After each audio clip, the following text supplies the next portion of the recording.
sacrifice of chicken.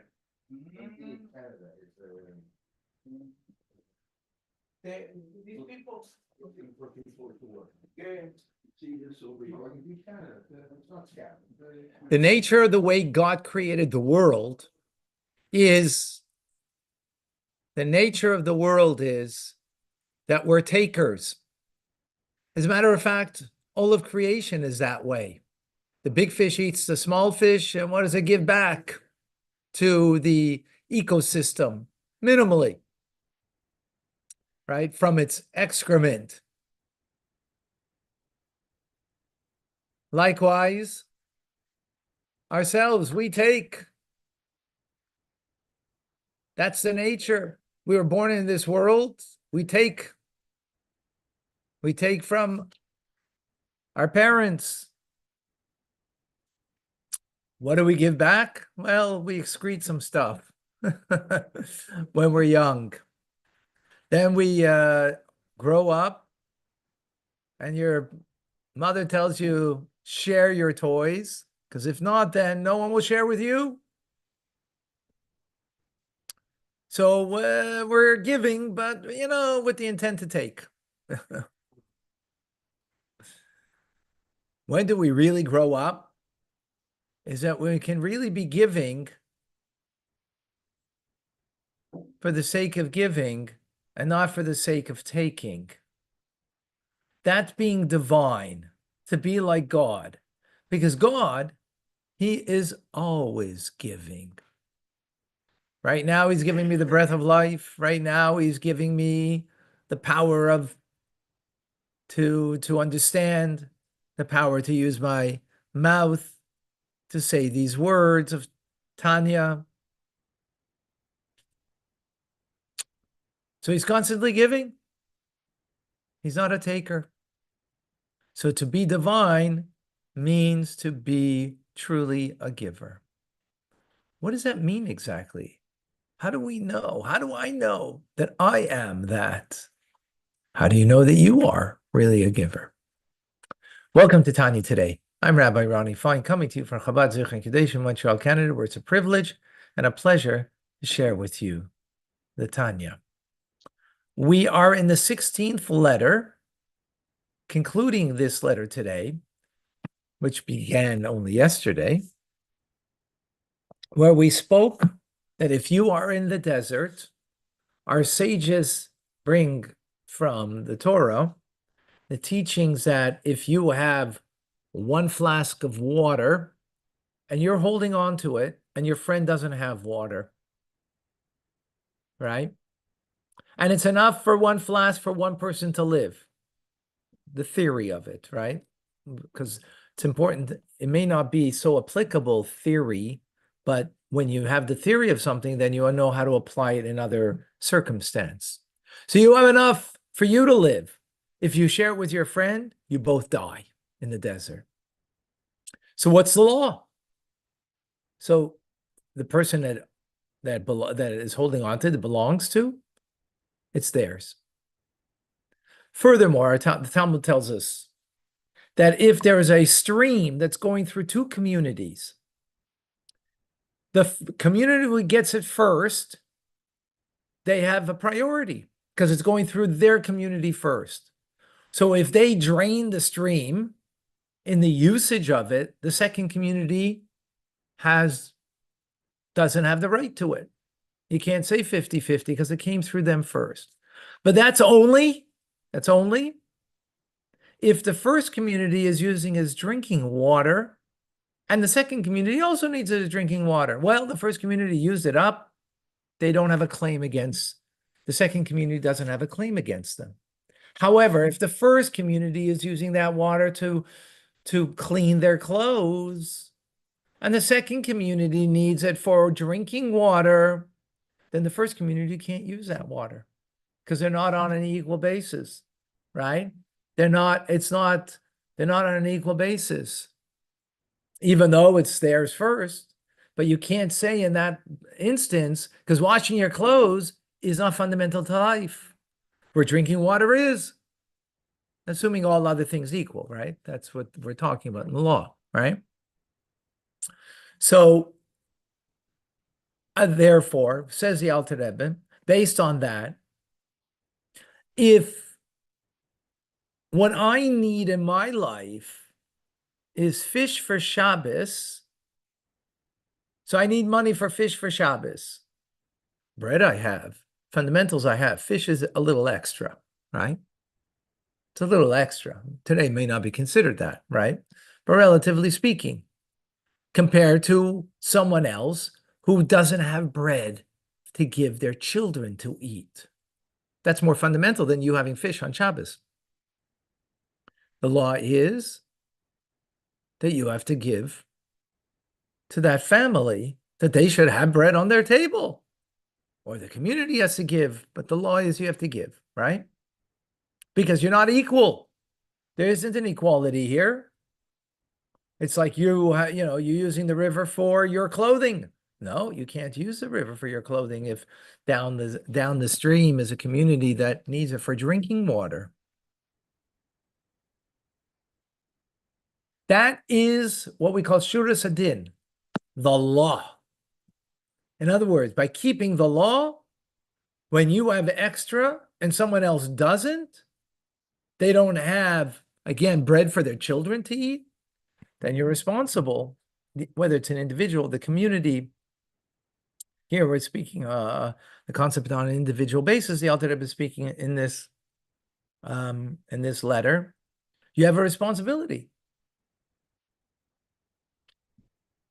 Now, the Alter Rebbe now goes a step further. That is by the letter of the law that you're responsible.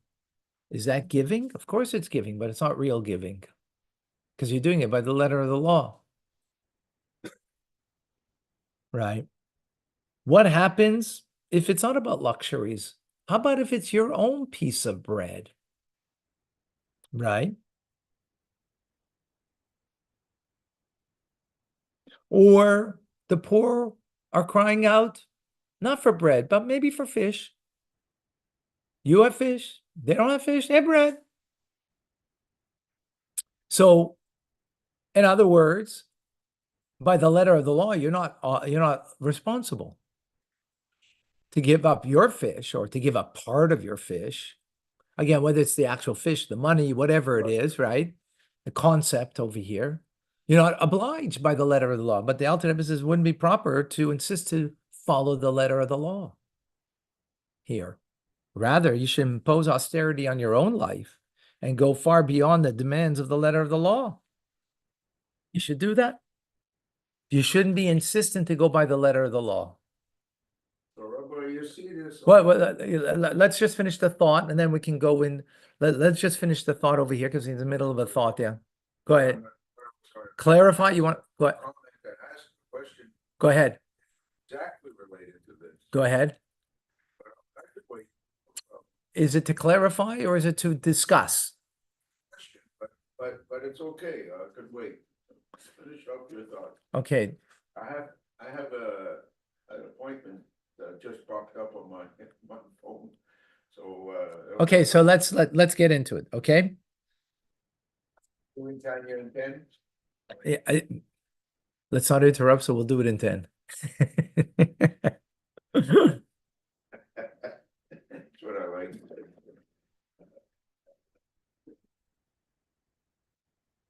So it says, in other words, it's not proper to insist by the letter of the law. Moreover, one should be concerned for their own sake, as the sages say, that even in a situation which your life takes precedence over someone else's, if you're exacting about that, not going beyond the letter of the law, eventually you'll find yourself also in a situation where you might need the charity, right? So don't go by the letter of law, because then when you'll need charity, then the letter of law will apply to you, right? Furthermore, we all need divine compassion. And when you are being compassionate in this moment where you're not obliged to, but you're still being compassionate, then you will arouse that at all times you will have compassion bestowed upon you. Right? But whoever hardens their heart and suppresses the compassion and doesn't give affects right, doesn't give, then that will suppress compassion when you will be in a similar situation. Furthermore, says the Alter Rebbe, that we're not all righteous, right? We've all done sin. And as a result of that, we need to give tzedakah, because tzedakah protects us against misfortune when we have done things wrong. It protects us, right? It protects us. It's the actual cure for body and soul. And just like a person would give any money to heal their body, so here, if we need healing for the soul, we should give. Even we're in a situation we're talking about that you're not obliged to give, because they need fish, I have fish, but they also need fish. Or I only have bread, they don't have bread, right? I'm not obliged then, because that's all I have is bread. I'm not obliged to give my bread, to share my bread, right? That's furthermore. And a fourth reason he gives now why you should still be giving. He's giving all the reasons why we should, because if we're real believers and we know that the money that we have is given to us by God, right? It's given to us by God. It's a loan by God. And who is gracious unto the poor, lends unto God, and God will surely repay doubly. In other words, even when you're not obliged to give, but you really believe that God lent you the money so you could be giving, and you give, God will replenish you double, which means you got to be a real believer for that, right?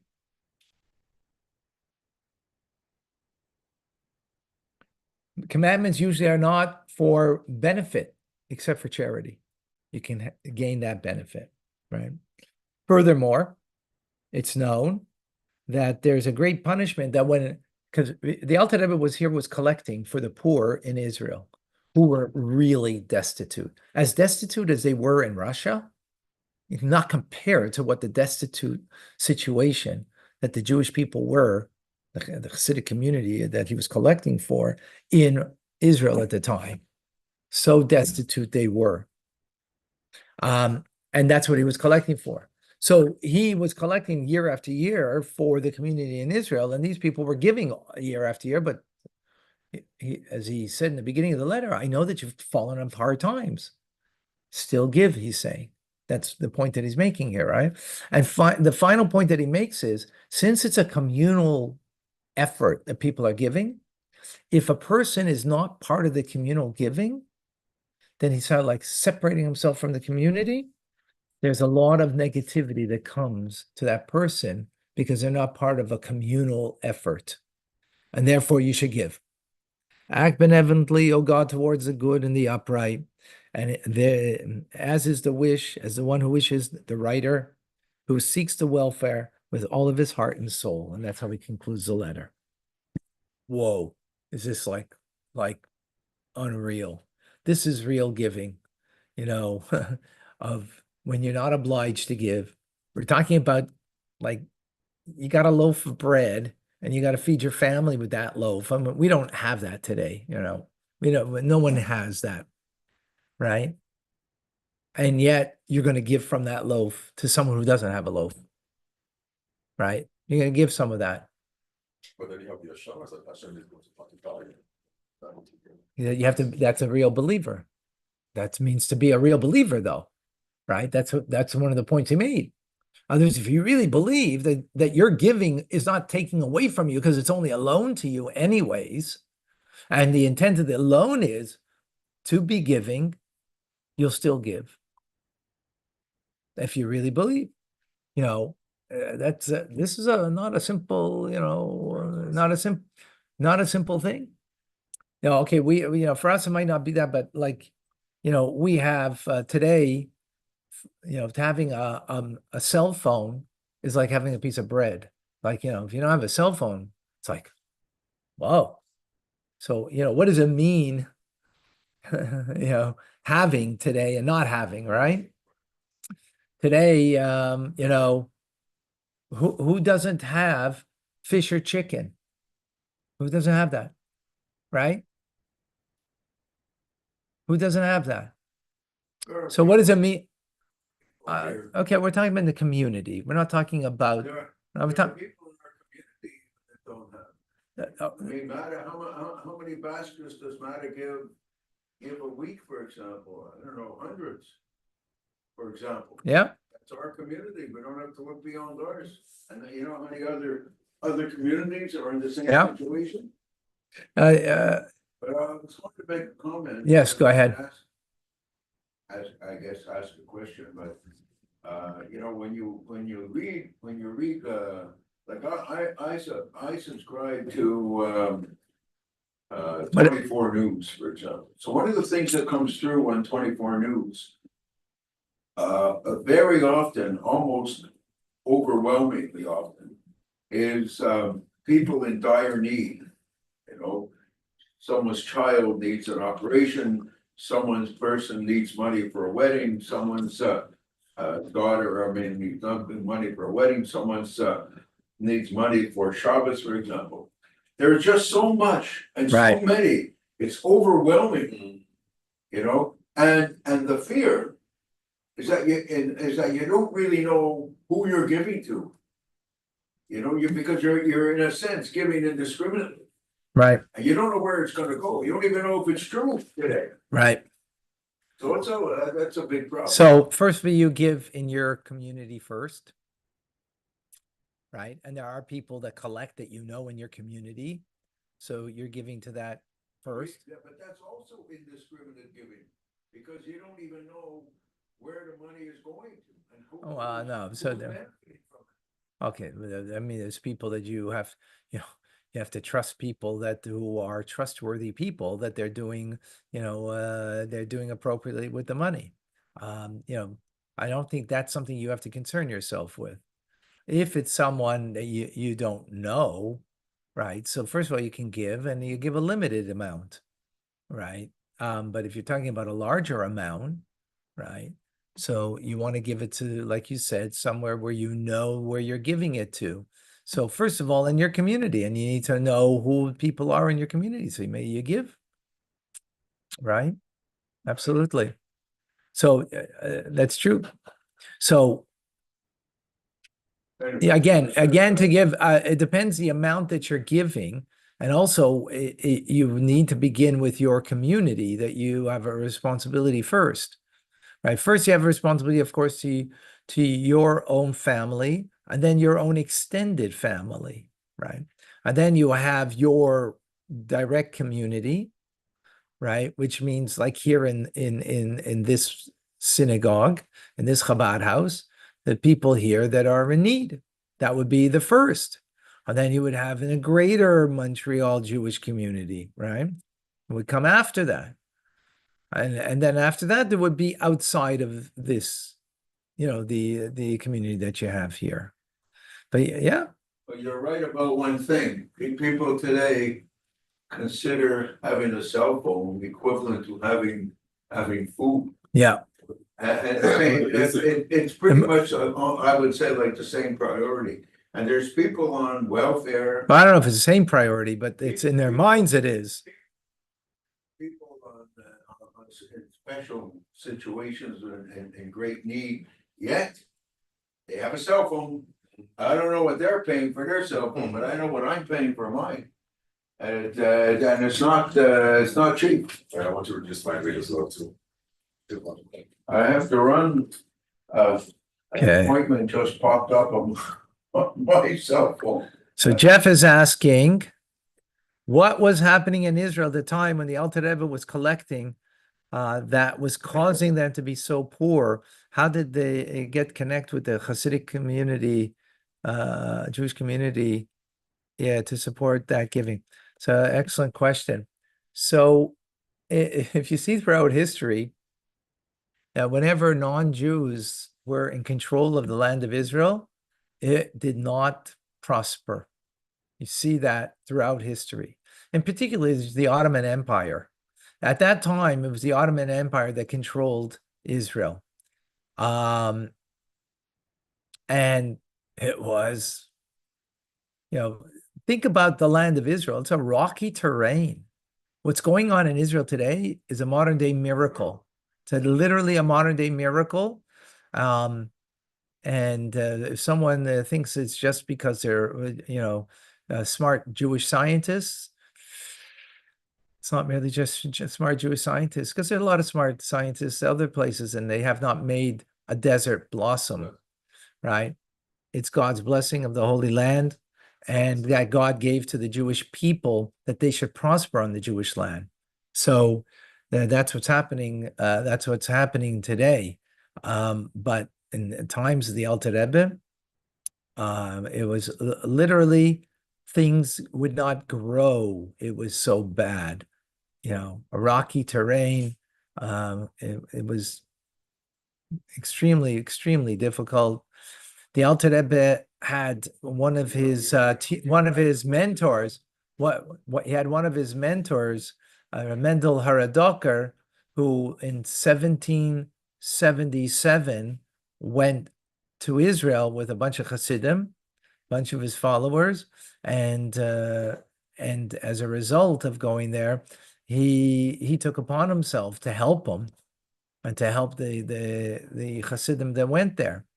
And he would collect money from the communities, have emissaries working on his behalf, going to communities to collect money to send it to Israel. That was one of the trumped up charges against him, that he was imprisoned by the Tsar of Russia. The Tsar of Russia was in conflict with the Ottoman Empire. And what was the Alter Rebbe doing?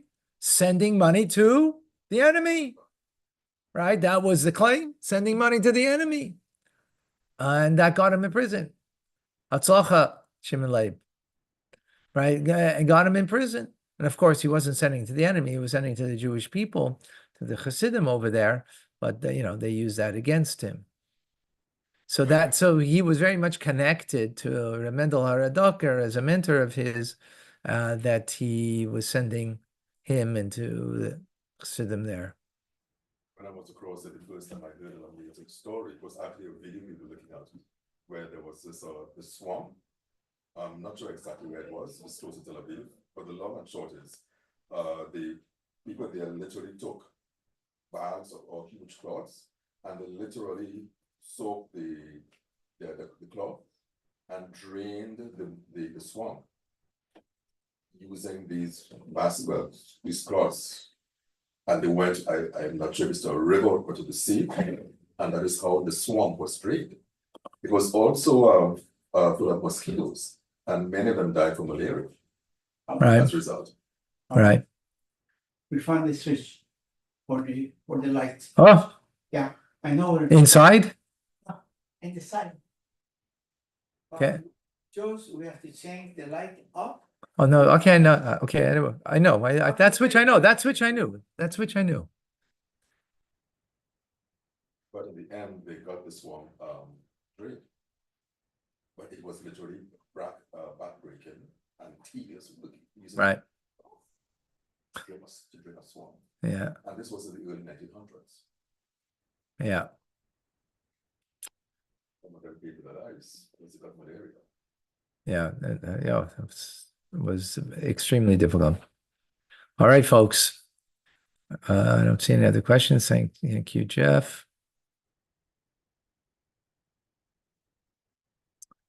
Powerful. Powerful. A whole different level of what it means to give. I'm Rabbi Ronnie Fine, coming to you of Chabad Zich and Kadesh from Montreal, Canada. It's a privilege and a pleasure to share with you the Tanya. Thank you for joining.